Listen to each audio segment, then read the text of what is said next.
이렇게 방학 때도 또 많이 대원들이 없지만 이렇게 열심히 섬겨주신 우리 구례 성가대에 다시 한번 박수 한번 보내드리겠습니다. 네, 힘내십니다.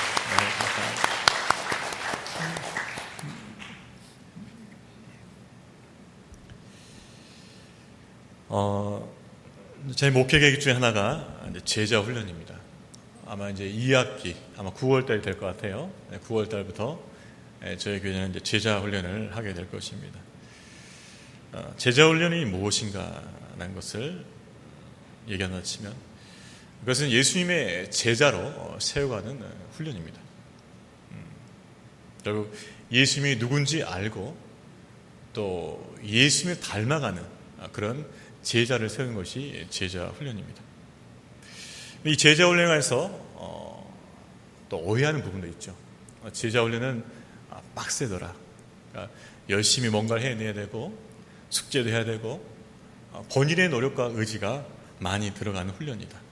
그렇기 때문에 어렵고 힘들 수 있다라는 오해도 있죠. 그러나 제자 훈련은 본인의 의지와 노력과 열심만 되는 훈련이 아닙니다. 제자 훈련은 예수님께서 당신의 제자를 만들어 가시는 훈련이기 때문에 결국 그 제자 훈련의 주체는 예수님이시죠. 우리가 훈련을 하지만은 그 훈련의 주체는 예수님이셔요. 예수님께서 그 훈련을 통해서 당신의 제자들을 만들어 가시는 그 과정이 바로 제자 훈련이라는 것입니다. 우리의 노력과 열심이 필요 없다는 뜻이 아니지요. 그러나 그것이 본질은 아니라는 것입니다. 본질은 예수님께서 당신의 제자들을 만들어 가시는 그 과정이 바로 제자 훈련이라는 것이죠. 이 제자 훈련의 근거가 될 수 있는 본문이 바로 오늘 우리가 읽었던 본문입니다. 이 본문을 근거로 해서 제자 훈련의 신학이 나올 수 있는 것이죠. 오늘 이 본문을 통해서 주께서 원하시는 제자 훈련이 무엇인지를 우리가 살펴보길 원합니다. 그래서 그 제자 훈련을 통해서 주님께서 어떻게 믿음의 사람들을 세워가시는가, 어떻게 당신의 제자들을 세워가시는가를 우리가 살펴보길 원합니다. 첫 번째, 예수님께서는 제자로 부르십니다.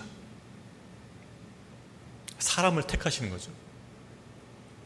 사람을 택해서 제자로 부르시고 훈련을 시켜주십니다. 자, 그렇다면 어떠한 사람을 부르시는가? 당신의 제자로 삼기 위해서 어떠한 사람을 제자로 부르시는가? 우리가 이것을 알아야 되는 것이죠. 우리 13절 말씀 나와 있습니다. 13절 있습니다. 또 산에 오르사 자기가 원하는 자들을 부르시니 나온지라. 어떻게 표현됐습니까? 또 산에 오르사 자기가 원하는 자들을 부르시니 이렇게 나와 있습니다. 사실 오늘 본문에 나와 있지 않지만 다른 복음서를 보게 되면 예수님께서 제자들을 부르실 때 밤새 기도하셨습니다. 밤새 기도하시면서 하나님 뜻을 묻고 그 뜻 안에서 제자들을 세웠어요. 결국 그 제자들은 하나님의 뜻에 합한 사람들이라는 거죠. 하나님께서 세우신 사람들이라는 것입니다.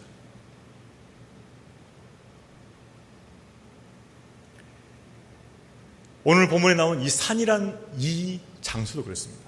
여러분, 장소는요 그냥 장소가 아닙니다. 장소는 메시지가 있어요. 어떤 장소에서 모이자 그러면 그 장소에 모이자 했을 때 그 장소에 담긴 메시지가 있다는 메시지. 여러분, 누군가 여러분한테 와서 야, 화장실에서 보자 이러면 어떻게 되겠습니까?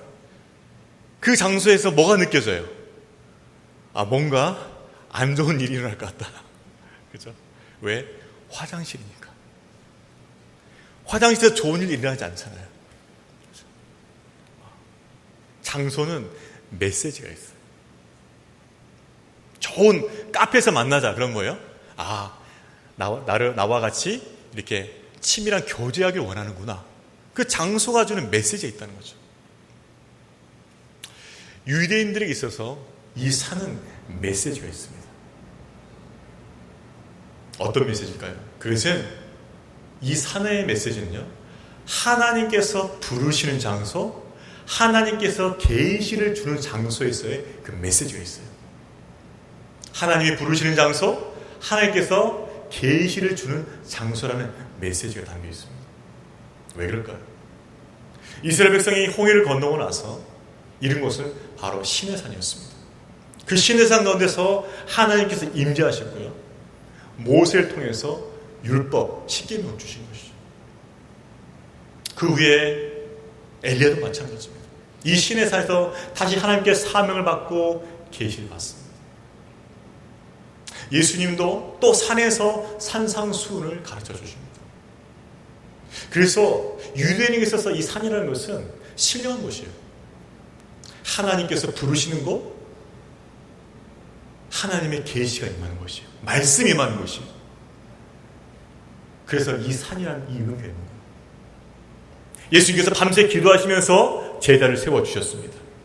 산으로 불러주셨습니다. 하나님께서 이 제자들을 세우신다는 의미죠. 또 본문 말씀에 명백하게 나와 있습니다. 자기가 원하는 자들을 부르시니. 결국은 예수님께서 밤새 기도하시면서 삼위일체 하나님께서 세우신 사람들이 바로 이 12 제자라는 거예요.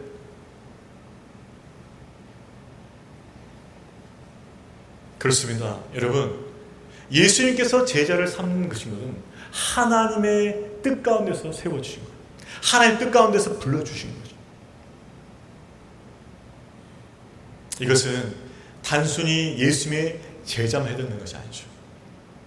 우리의 구원과도 관련이 있습니다. 여러분, 우리가 구원받은 것, 하나님께서 우리를 구원으로 불러주신 것도 하나님께서 원하셨기 때문에 우리를 불러주셨습니다. 하나님께서 우리를 구원하기 원하셨기 때문에 불러주셨습니다. 우리에게 어떤 하나님을 섬기라고 맡겨주신 것, 그것도 하나님께서 우리가 하기를 원하셨기 때문에 맡겨주신 거예요. 하나님께서 불러주셔서 구원해 주시고 일을 맡겨주신다는 것이죠. 누구도 자신의 뜻에 따라서 구원받은 사람 없습니다. 자신의 공로나 노력으로 구원받은 사람 없습니다. 다 하나님의 주권적 은혜입니다. 우리가 구원받은 것도, 우리가 사명을 받들어 섬길 수 있는 것도 다 하나님의 은혜요 부르심인 줄로 믿습니다. 하나님의 은혜예요, 은혜. 여러분, 이 자리에 와 있는 거 하나님의 은혜입니다. 하나님 은혜 주시지 않으면 여러분 여기서 예배 드릴 수 없어요. 믿습니까? 은혜예요, 은혜. 여기 오기까지 얼마나 방해가 많았어요. 오늘은 좀 제껴볼까? 유혹이 있단 말이에요, 매 주일마다. 오늘 피곤한데. 아니죠. 하나님께서 그 무수한 유혹과 시험을 이기게 하시면서 이 자리에 여러분을 인도하신 거예요. 어떤 분은 믿음이 있어서 당연히 와야지 하고 왔겠죠. 그러나 어떤 분은 믿음이 약하기 때문에 그 연약한 믿음 속에서도 하나님께서 붙들어 주셔서 여기까지 오게 하신 것이라서. 그래서 저와 여러분이 이렇게 예배를 드리고 있는 줄로 믿습니다. 은혜요, 은혜. 이 예배의 이 부르심도 하나님의 은혜라는 것이죠. 은혜.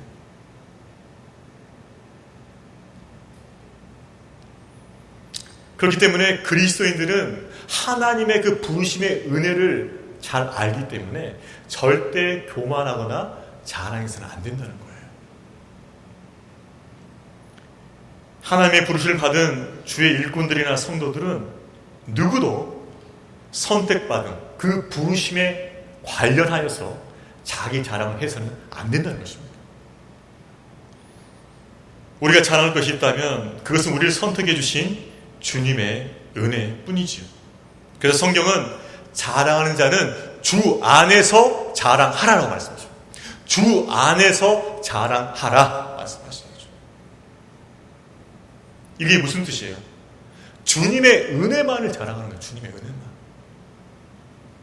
하나님 은혜 가운데서 내 삶을 인도하고 계시는데 물론 나의 노력이 없는 게 아니에요. 근데 내 삶을 덮으시고 내 삶을 인도하시는 그 크신 하나님의 은혜는 싹 감춰놓고 내 것만 딱 자랑한다는 거. 그것이 하나님 보시기에 합당하지 않다는 것이죠. 내 삶을 에워싸는 하나님의 그 은혜를 자랑하라는 것입니다.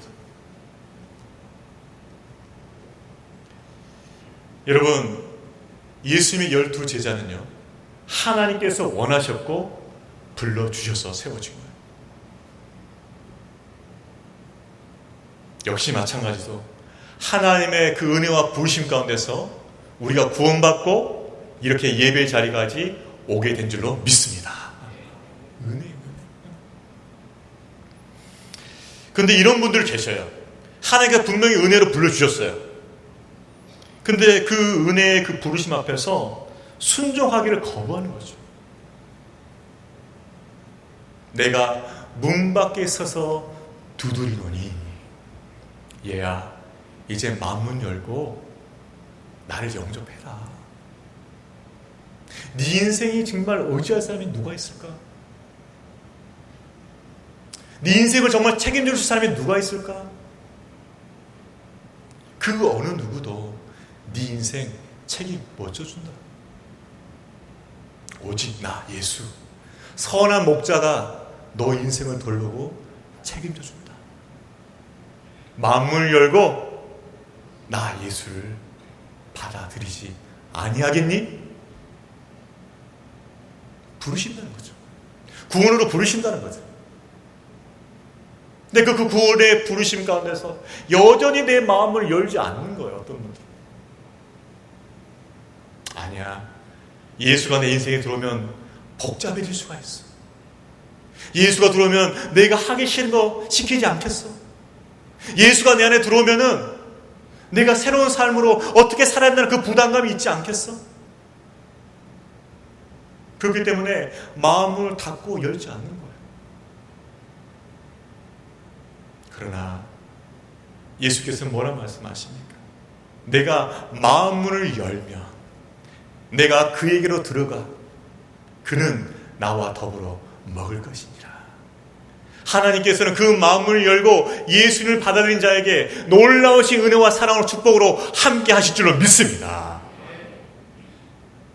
여러분, 주님께서 여러분 마음에 놓고 하시면 여러분 마음 가운데 제발 나를 초청하려 요청하시면 더 이상 거절하지 마시고 그 예수님을 받아줄 수 있기를 주의 이름으로 축원합니다. 예수님은 너무나 좋은 분이세요. 너무너무너무 좋은 분이세요. 그분만큼 좋은 분이 없어요. 이 땅에는. 속된 말로 수지 맞은 거예요. 수지 맞은. 우리 옆에 분들 해볼까요? 예수 모시고 수지 맞읍시다. 그래 봅시다. 진짜입니다. 맞아요. 예수 모시고 수지 맞으세요.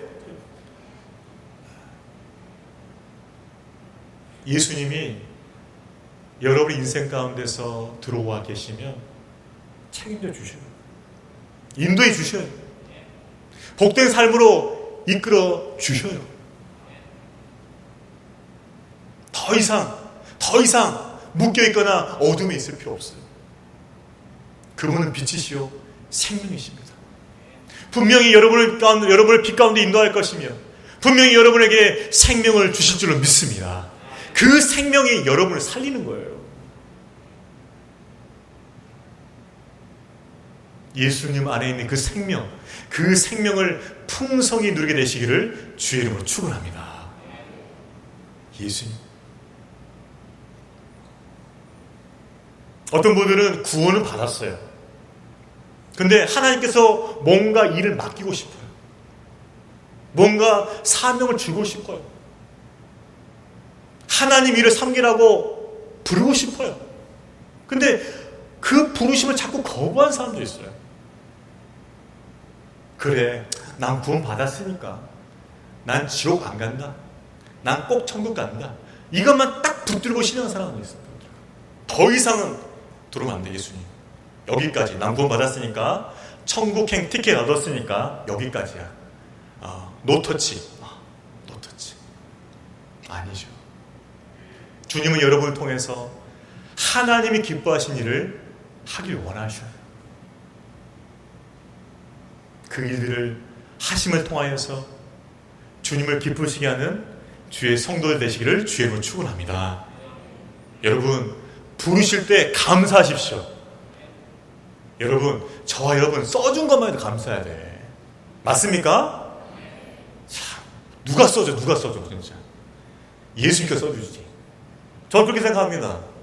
예수님께 저 써주지 누가 저 써주겠어요? 안 써준다. 우리 옆에 분들 다시 한번 해봅시다. 써주신 거 감사합시다. 써주실 때 순종합시다. 예, 써줄 때 순종하세요. 튕기지 마시고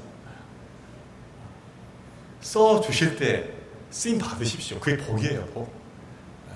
건강할 때, 열정 있을 때, 기회가 될 때 부르시면 아멘 하고 쓰임 받으세요. 그게 복이에요. 복.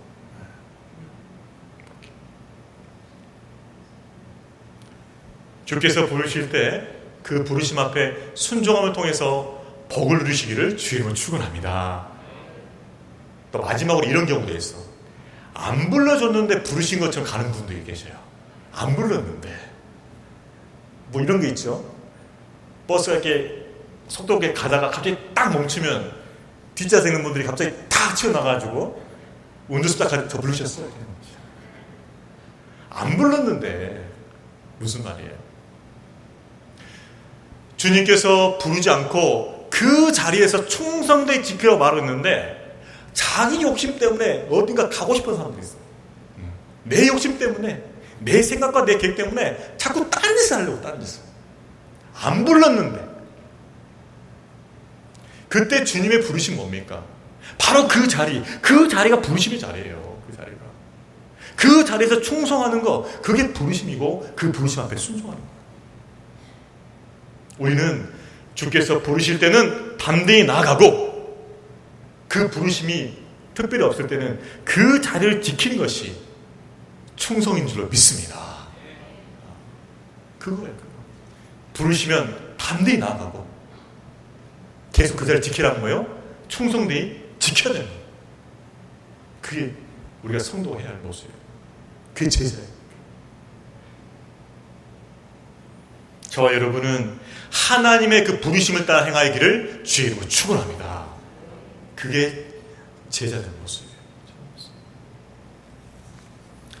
자, 그렇다면 예수님께서는 그 제자들을 분명히 어떠한 목적 가운데 부르신다는 거죠. 그냥 부르신 법이 없죠. 어떠한 목적을 불러주셨을까요? 분명히 목적이 있을 텐데 바로 그것이 14절, 15절 나와 있어요. 우리 같이 한번 읽어봅니다. 이에 12를 세우셨으며 이는 자기와 함께 있게 하시고 또 보내사 전도도 하며 귀신을 내쫓는 권능도 가지게 하려 하십니다. 세 가지로 분류가 됩니다. 첫 번째는 뭐예요? 자기와 함께 하시고 있어요. 함께. 여러분, 예수님을 알고 예수님 닮아가려면 가장 중요한 게 뭐냐면 예수님과 오래 있어야 돼요. 오래. 여러분, 누군가를 잘 알고 누군가를 닮아가려면 어떻게 됩니까? 접촉하는 시간이 많아야겠죠. 그죠? 함께 있는 시간이 많아야 돼요. 즉 예수님과 함께 거하는 것, 이것이 가장 우선순위라는 거죠. 예수님과 함께하면서 제자들은요, 예수님의 삶을 배웠습니다. 아, 예수님은 새벽 일찍 미명이 기도하시는구나. 배웠어요. 사마리아 여인을 그 쫓아가는 걸 보면서 아, 예수님은 한 영혼을 천하보다 귀히 여기시는구나. 그걸 배운 거죠.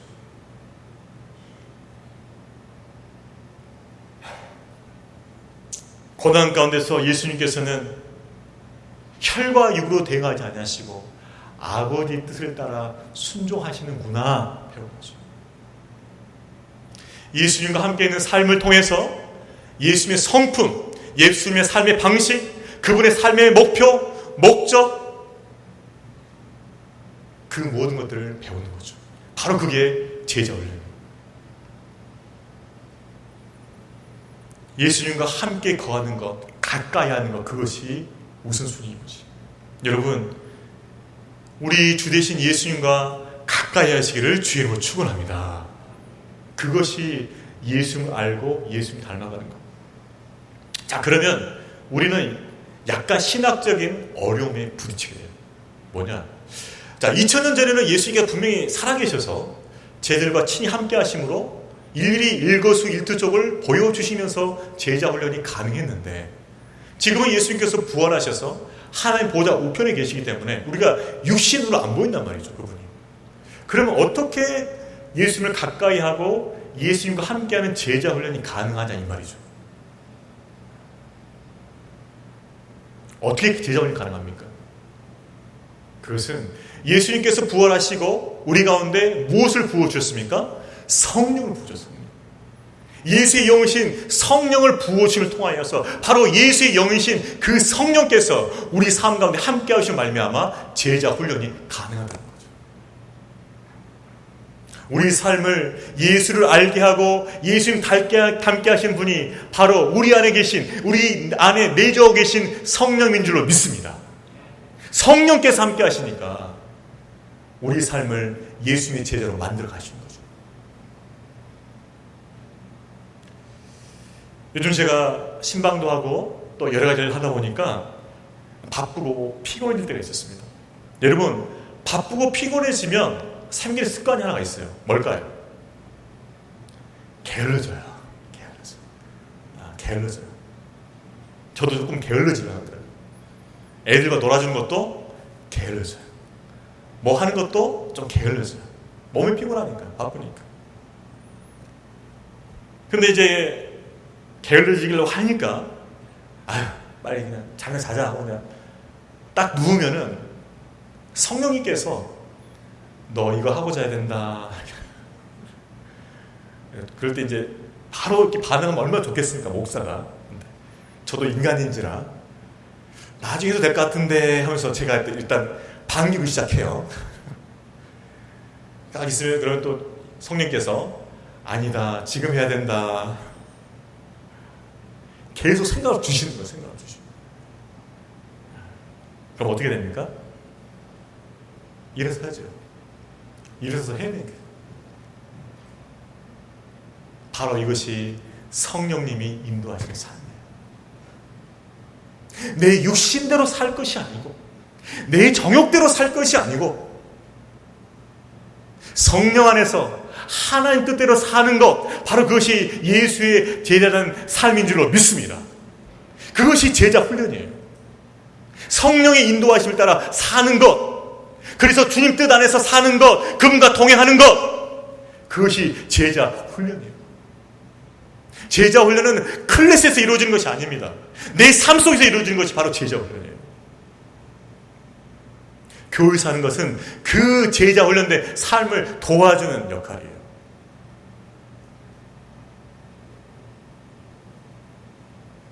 여러분, 성령 하나님과 동행하면서 예수님을 닮아가는 제자의 삶이 되시기를 주의 이름으로 축원합니다.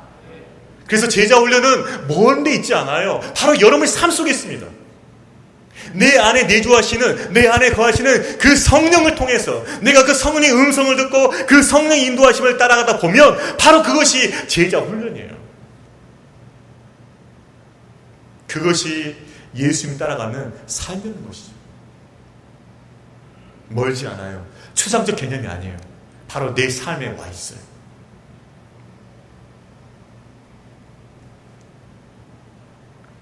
성령 안에서 주님의 뜻을 따라서 동행하시는 예수님의 제자 되시기를 주의 이름으로 축원합니다. 예수님께 부르신 목적이 바로 그거예요. 함께 거하는 것. 두 번째, 예수님께서 12사도를 부르신 목적이 나오는데 그것은 그들을 보내어 전도하게 하십니다. 전도하게. 여기서 보낸다는 말, 이것을 원어적으로 보면요, 그냥 어떤 신분을 시키기 위해서 보낸다 그런 뜻이 아니에요.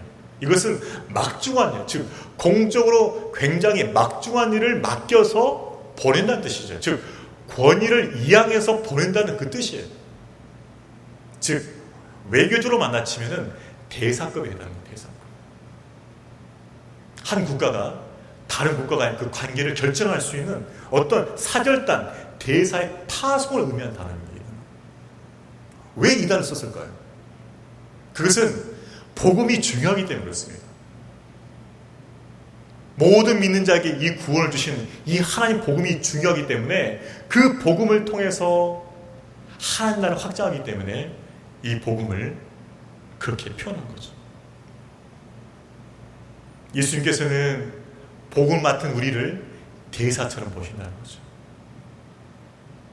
우리에게 주어진 복음은 너무나 소중하고 한 영혼을 구원할 수 있는 능력의 복음인 것이죠. 그 복음 전파를 위해서, 전도를 위해서 예수님의 제자들을 불러주었다는 것이죠. 여러분, 우리 기독교를 이해함에 있어서 잘못 이해하는 경우가 많이 있어요. 그 중에 하나가 무엇이냐? 이것입니다. 기독교를 의식 종교로 이해하는 거죠. 의식 종교. 이방 종교처럼. 이런 것입니다. 내일이 주일이구나. 그럼 준비해야지. 돈을 다리미로 다립니다. 전날. 그날 아침은 목욕제기. 머리끝부터 발끝까지 깨끗이 씻고 새로운 옷, 새 양말 가뿐하게.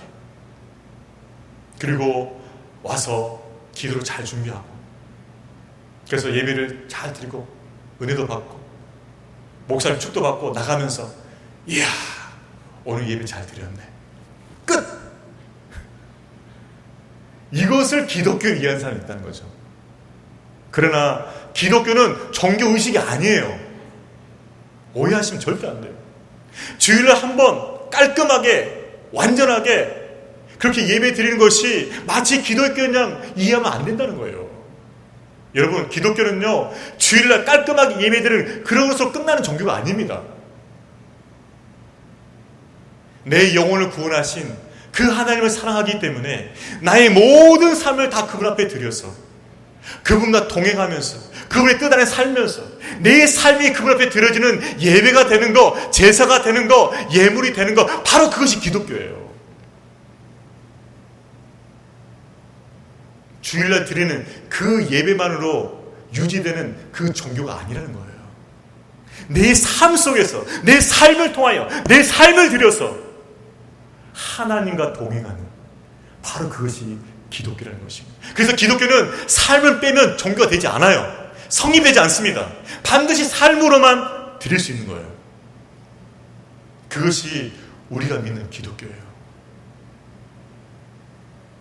그렇기 때문에 주께서 주신 이 복음을 전하는 그 삶은요 예배예요. 예배.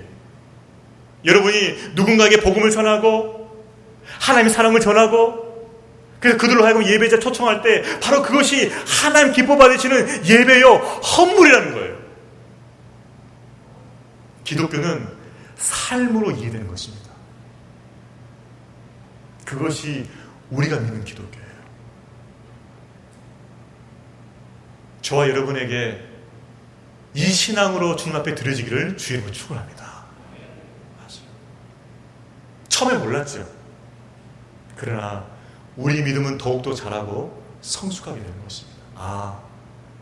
하나님 믿는다는 것, 그것은 삶을 드리는 거구나. 그 삶이 예배가 되는 것이구나. 그리고 그 삶 가운데서 하나님과 함께하는 것이구나. 이것을 깨달을 때 참된 신앙생활을 하고 있다는 것이죠. 여러분, 우리에게 주신 그 복음을 증거함을 통하여서 주님의 기뻐하시는 예배의 삶이 되시기를 주의 이름으로 축원합니다.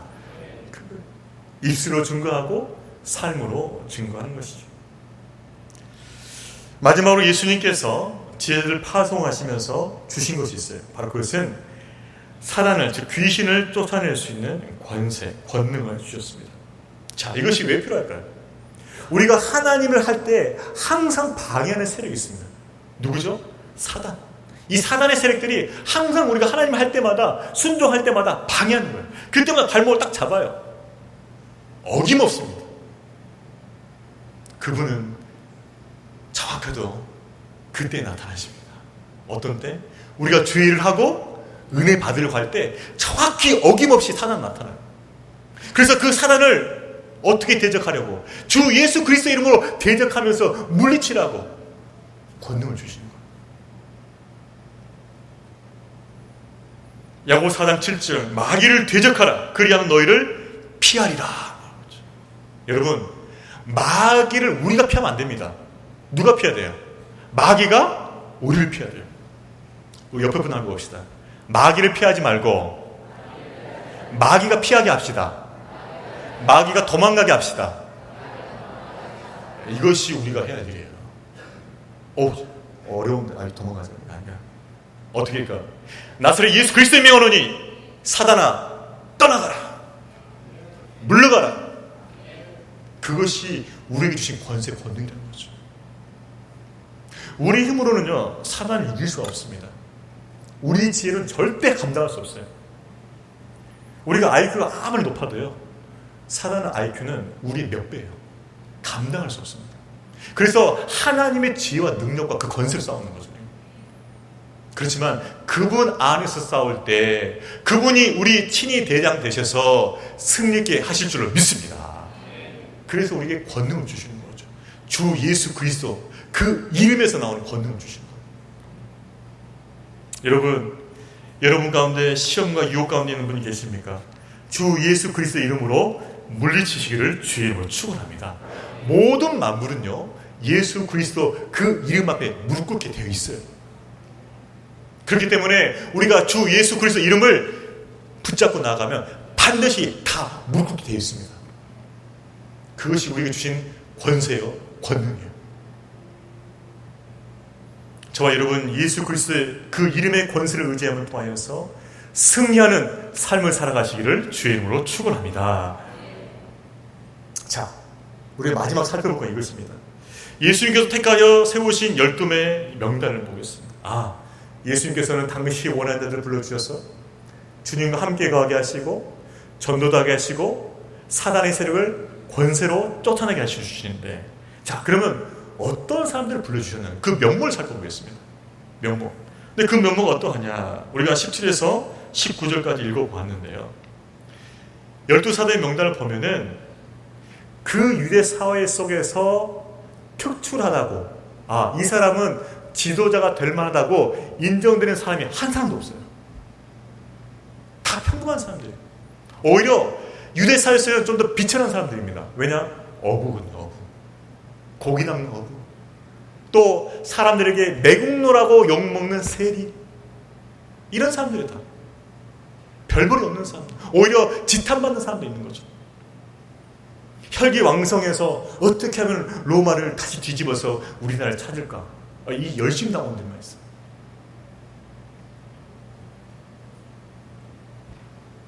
아무도 주목하지 않는 사람들이 12사도로 구성된 겁니다.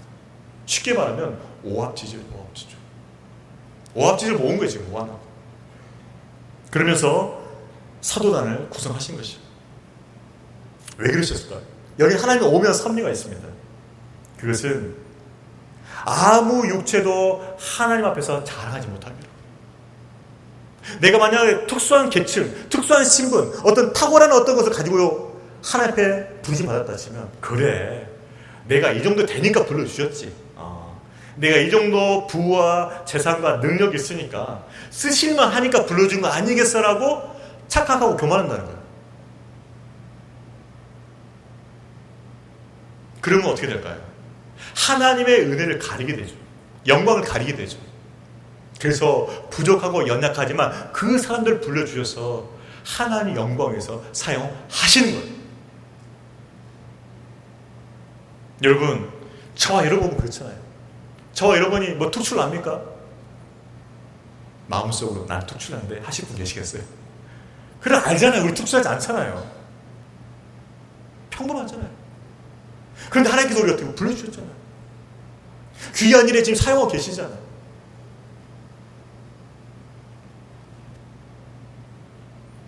그뿐만이 아닙니다. 부르심 받은 그들은 결코 믿음에서도 강한 사람들이 아니었어요. 베드로 누굽니까? 예수를 3번 부인한 사람이에요. 내가 예수를 알면 내가 저주받아도 괜찮아하고 저주 맹세까지 하면서 예수를 부인했던 사람이에요. 3번씩. 더만 어떤 사람이에요? 부활한 것을 예수님들이 다 봤는데 나는 못 봤다. 내가 예수님이 그 못 박힌 그 손과 발을 내가 찔러보기까지 나 못 믿겠다. 믿음이 약한 사람이었어. 심지어 가룟 유다 예수님을 은 30냥에 팔아 넘겼어요. 외모로 보나 영적으로 보나 탁월한 사람들이 아니었어요. 그 사람들을 주께서 원하셔서 불러주시고 사용해 주신 거예요. 그런데 놀라운 것은요, 가룟 유다 빼놓고는 예수님 사후에 교회 기둥같이 다 쓰여졌다는 거예요. 사회 속에서 연약하고 별보니 이 사람들이, 영적으로 탁월하지 못했던 이 사람들이 결국은 하나님 은혜 가운데서 교회의 기둥처럼 다 쓰였다는 것이에요. 이것이 우리의 소망이 되는 줄로 믿습니다. 여러분, 우리가 부심받을 때 어땠어요? 평범하고 비천하고 내 인생 하나 가누지 못할 그 가눌 만한 힘도 없었던 그 연약한 사람도 우리였지 않습니까? 지금도 그렇게 됐고, 무언가를 큰 거를 그릴 수만한 어떤 그런 역량도 안 되잖아요, 우리가. 하지만 주께서 우리같이 연약하고 부족하고 믿음도 강하지 못하고 우리를 불러주셔서 12사도와 같이 그렇게 세우시고 쓰실 줄로 믿습니다. 이것이 은혜 안에 있는 소망이에요. 12사도를 그렇게 세우시고 쓰시고 하나님 나라를 이루신 것처럼 하나님께서 우리를 부르셔서 우리를 세우시고 우리를 또한 그렇게 사용하실 줄로 믿습니다. 그 부르심에 순종하는 자에게. 여러분, 우리는 주의 은혜가 아니고서는 해석되지 않는 인생들이에요. 여러분, 이거 인정하세요? 주의 은혜가 아니면 해석이 안 되는 인생이라니까요. 믿습니까? 잘 안 믿는 것 같아요. 그러니까 고백합시다. 따라서 볼까요? 주의 은혜가 아니면 해석이 안 되는 인생이 바로 저의 인생입니다. 맞습니까? 맞아. 주님의 은혜가 아니면 해석이 안 되는 인생이에요. 어찌하여 우리가 여기까지 왔습니까? 주의 은혜죠. 은혜 때문에 여기까지 왔죠. 은혜 때문에 이만큼 살고 있는 거죠. 은혜 때문에 우리가 지금 여기 있는 거 아닙니까? 그래서 우리는 은혜를 빼버리면은 해석이 안 되는 인생들이에요. 그 은혜로 부으심 받았고, 그 은혜로 세우심 받았고, 그 은혜로 쓰임을 받고 있는 줄로 믿습니다. 저는 참 놀라워요. 제 자신을 볼 때. 야, 진짜 은혜다. 네가 어떻게 목사가 돼가지고 말씀 전하고 쓰임 받고 있는. 제 인생도요, 은혜가 아니면 해석이 안 되는 인생이에요. 저와 여러분이 그렇게 은혜로 부르심 받고 세움 받고 쓰임 받는 인생인 줄로 믿습니다. 그래서 우리가 자랑할 건 뭐예요? 주의 은혜.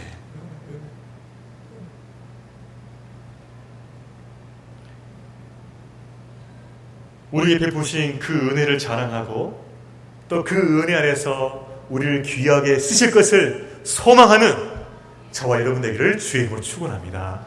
여러분, 우리 육신 보면요, 소망 없어요. 사실 내 자신만 보면 소망 없어요. 하지만 내 삶을 에워싸는 그분의 은혜가 있기 때문에 우리가 소망인 줄 믿습니다. 그 은혜를 바라보십시오. 나를 은혜로 부르신 그 하나님께서 나를 은혜로 세워주실 것과 은혜로 쓰실 것을 바라보시기 원합니다. 그 은혜가 여러분과 함께 있습니다. 그 은혜를 바라보시고 믿음 안에 살아가시는 저와 여러분 되기를 주의 이름으로 축원합니다. 이 시간 다 같이 일어나셔서 이 시간 찬양으로 나가기 원합니다.